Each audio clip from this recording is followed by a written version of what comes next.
Welcome back to Green Devils, Ireland's newest Manchester United fan channel, and thankfully, Man United are back. Granted, it's only pre-season, and granted, judging on our performances last season, it's a wonder why anyone would be surprised to see United back again. But look, I mean, we're fans of this fantastic football club, and for me personally, I'll always be excited when they're playing. So look, I'm looking forward to it. It's been a long season, or been a long summer, I should say. Thankfully, football is finally coming back. Obviously we have the game today against Leeds, another couple of games then over in the States next week, and I think almost 4 weeks to the day the season gets underway, so lots to look forward to. First off, thanks for joining me again, as we look forward to another fantastic season, hopefully a better season than last year. I think looking at how the summer kind of panned out, we had, when the transfer window opened, we announced Cunha on the first day of the season, or first day of the transfer window. And the next day we announced Bruno wasn't being sold, and everyone was excited for what was to come in the summer. We put in a bid for Mbumo, signed Diego Leon, and then we had to wait 6 weeks until yesterday when we finally got confirmation that Brian Mbumo has signed. Well, he's not officially signed yet, but we've agreed the fee with Brentford. Look, there's been a lot of talk over that period of time, that 6 weeks of negotiations. Should we have walked away, and should we have just paid what they wanted up front? But look, I think it's been well documented by a couple of people, and obviously Sean Connolly from the Theatre of Red was a friend of the channel. He's been posting recently over the last couple of days the breakdown of how the negotiations happened, and basically Brentford kept moving. The term that was being used is they kept moving the goalposts. They kept changing what they were looking for, in terms of a fee. And obviously Alanga going for 55 million, and there's a couple of other players that were signed for kind of relatively big money, obviously changed Brentford's approach to what they would accept. And obviously United had a fee in their head, had an evaluation of them, and they kind of wanted to stick as close to that as possible. Look, we've been saying for years that United need to stop just overpaying for players and just bending to whatever teams want, and just paying what they say, like we did with Anthony.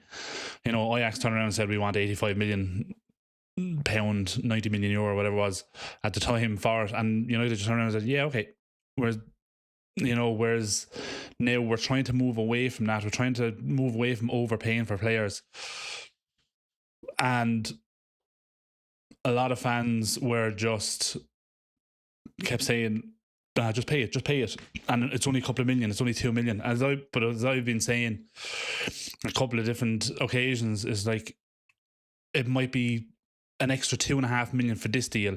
Then the next player we go and sign, it's an extra 5 million that they're looking for, that we don't really want to pay, but because sure, it's only 5 million, we'll pay that. Then the next player, sure, it's only 5 million. And on the reverse of it, when it comes to sales, if we're trying to move Sancho on, we want 25 million for him, but the other team are coming in and they're only offering 20. Sure, it's only 5 million. We'll just accept it and move on. All of a sudden, you're after a couple of players bought, you've overpaid 15-20 million, and you've undersold by 10-15 million. All of a sudden then there's a balance there of about somewhere between 40 and 50 million that our club is down because we just bended to what the other team wanted. So I get why we're trying to move away from that. And look, I mean, we got the two players that we we've chased since the end of the season in Matthias Cunha and Brian Mbumo. Now it's all about sales. We need to, we need to move some players on, and we all know who those players are. There's 5 anyway. There's Marcus Rashford, Jadon Sancho, Anthony, Alejandro Garnacho, and Tyrell Malacia are all looking to move on.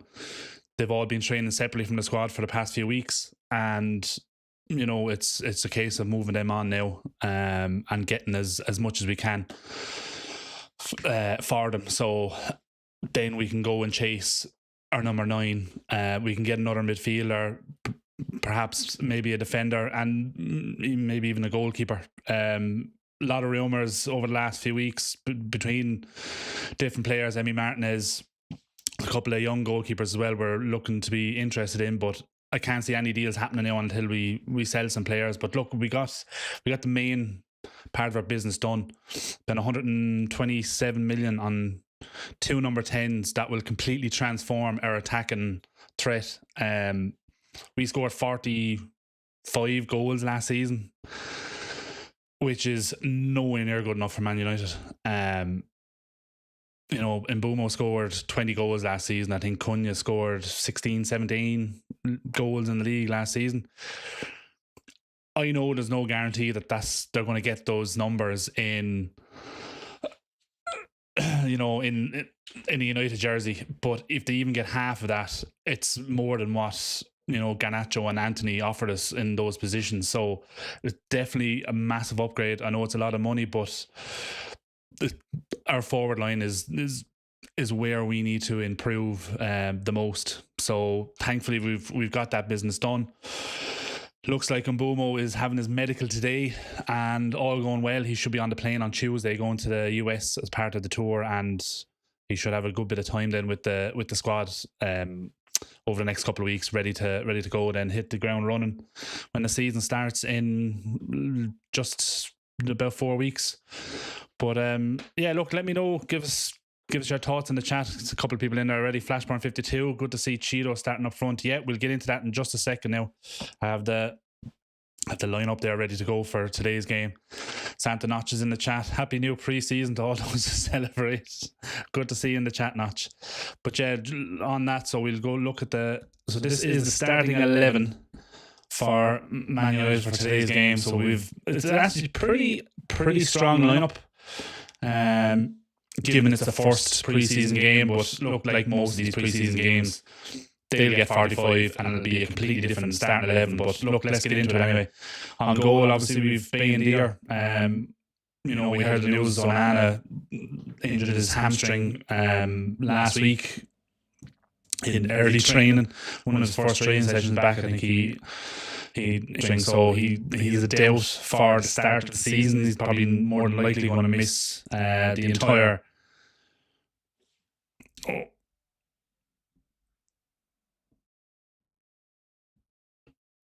Sorry about that. There was an echo there. Yeah, I think that should be okay now. Yeah, I think it should be okay. But I think Onana is going to miss the start of the season. He's definitely going to miss the US tour, it looks like. So let's wait and see. But what it looks like now, I hate the way United do this, where they do them in numerical order. It's hard to figure it out. But look, they have Bayindir, Mazraoui, De Ligt, Bruno, Cunha, Ahmad, Casemiro, Shaw, Diego Leon, Cheeto Obi, and Toby Collier. So as Flashburn said there, it's good to see Cheeto Obi starting, and it's good to see Diego Leon and Matthias Cunha both getting their debut, both starting. So what it looks like is it's obviously going to be Bayindir on goal. That's a given. It's looking like a back three of Mazraoui as the right centre back, De Ligt in the centre, and Luke Shaw as the left-sided centre back. Then it's be Casemiro and Collier as the 2 6s. Then you have Ahmad right wing back, Diego Leon left wing back, and then we're going to have Bruno and Matthias Cunha as the 2 10s, and Cheeto Obi in the 9, which is going to be interesting. There's a couple of, it'd be interesting to see how Cunha and Bruno get on. Like Bruno had moments where when he was playing in one of those 10 positions, he wasn't as effective and he was better playing deep. But it'll be interesting to see how he plays now alongside Cunha, given how impactful he can be on creating chances and even scoring chances. It will likely take a lot of pressure off of Bruno to be creating everything. Like everything good that we did last season came through Bruno. So it'll be interesting to see how how Cunha kind of integrates into that team. He should take a lot of the pressure off Bruno. Then when Mbeumo comes in, you're possibly looking at obviously Cunha and Mbeumo as the 2 10s, with Bruno playing deeper. And he should be able to dictate a bit more playing deeper, and allow Cunha and Mbeumo to create a lot of the chances. But yeah, look, it'll be interesting to see. Let's come out of that now. I don't know why that messed up the sound. I don't know. Yeah, I don't know. Something went weird there. But yeah, look, let me know your thoughts in the chat. What do you think of that lineup? It's pretty strong. Obviously, actually, yeah, I forgot to mention, I should have went through the bench actually as well. You can see it down the bottom there. You have obviously Heaton, then you have me, Delo, Dorgo, Fredrickson, Heaven, Conky, Maguire, Monroe, Yarrow, Jack Fletcher, Kone, Mainu, Mount, Ugarte, Highland, Mantato, and Williams. So you're definitely going to see a lot of changes in that second half, of that second 45. But yeah, so let's wait and see.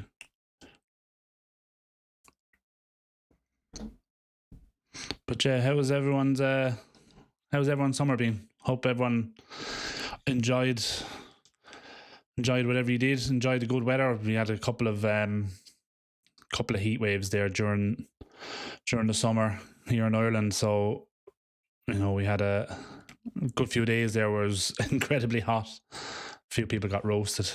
The old pale Irish skin. We're not built for the heat.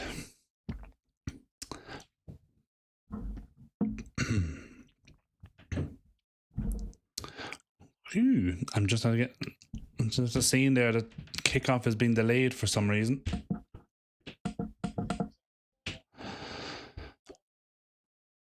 I'm not sure why. Possibly to allow fans into the stadium, I would imagine, is usually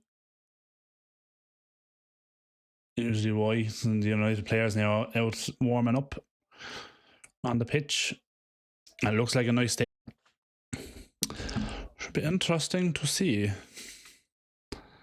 Let's see if I can find out why. Okay. As I said earlier, like it started off really well. You're thinking that we're in for a of transfers. We announcing Cunha on day one, and announcing Bruno on day one, and announcing Bruno staying on day two. But that all went quiet. But yeah. As I said, it's all down to sales now. So let's wait and see.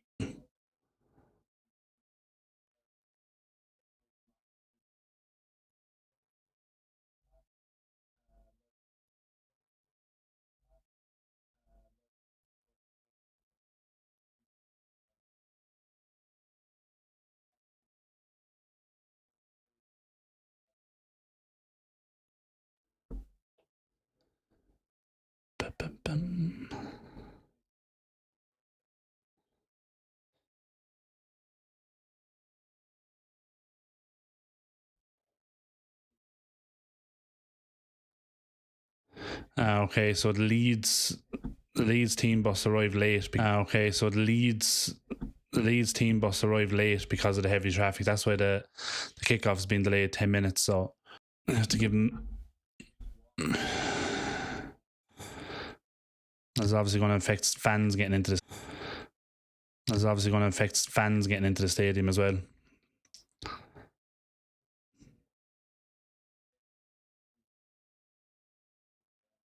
And look, in terms of you know, obviously any business we do from here on out is going to depend on sales, as I said, but I think the priority now has to be the striker position. Looking at that number 9, there's a couple of options, there's a couple of players that we've been linked with.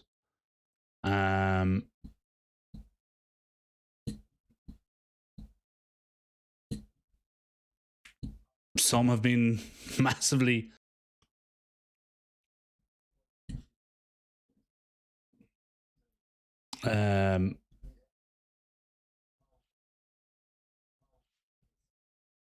we've been linked with Dominic. We've been linked with Dominic Calvert-Lewin, who has probably played as many games as Luke Shaw has in the past couple of years. Very injury-prone player, not someone that excites me personally. We were linked with Jamie Vardy. He was another player was he 37? He could probably do a job for a season or two maybe, but you want someone who's going to come in and guarantee 15 goals a season. Not sure Jamie Vardy can do that without the help of Red Bull, obviously. I think one of the main names we've been linked with is Ollie Watkins from Aston Villa, and Benjamin Sesko is another one. I think they're the two kind of main ones that are the most likely options that we'll be going for. So I think out of the two, look, Sesko is 22 years old. He's been pretty decent in